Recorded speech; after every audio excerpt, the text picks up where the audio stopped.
After nearly 2 years of back and forth, the Metropolitan Transit Authority has officially hit the brakes on the AMP. Yeah, the highly controversial proposed bus rapid transit project really stirred up just a lot of talk and a lot of controversy. Yeah, it sure did. And all new at 10, News Channel 5's Chris Cannon has reaction to today's announcement. Chris. And Roy, the folks on the Pro-Am side really don't see this as a defeat. They're calling it more of a new beginning. But the Pro-Amp coalition says that. Stop Amp, though, they are definitely saying this is a victory. What to do about traffic in Nashville? It's a debate that has centered around the AMP. We recommended to the board that we not move the AMP toward construction at this time. Stephen Bland heads the Metropolitan Transit Authority, and he's decided to pull the plug on the bus rapid transit project. There were some operational issues with it that would have made it difficult. There were the neighborhood context issues that would have made it difficult.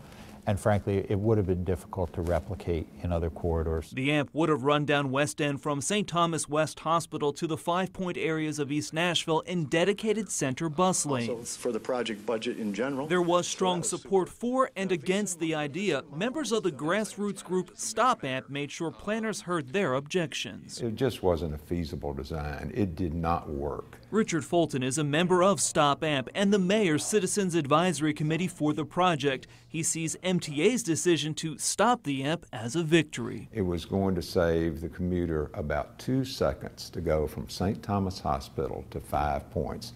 2 seconds for $175 million. It just didn't make sense. But Fulton also feels discussions started by the AMP will benefit the Nashville region in the long run. I think the community is much more aware of the need for a transit plan and be much more willing to get involved in a transit plan and support one. As MTA moves forward, they'll get plenty of input from you on a regional strategic plan to ease Nashville's traffic troubles. All of that public attention will be able to focus toward what Nashville really needs as a long-term system.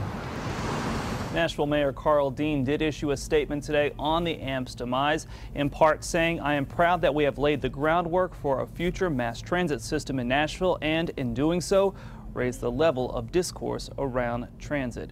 Now, if Nashville is to see another rapid transit program in the city, a newly elected mayor would have to spearhead that project. In the newsroom, Chris Cannon, News Channel 5 HD. Chris, thanks. Public meetings for MTA's Regional Transit Strategic Plan will begin in late February.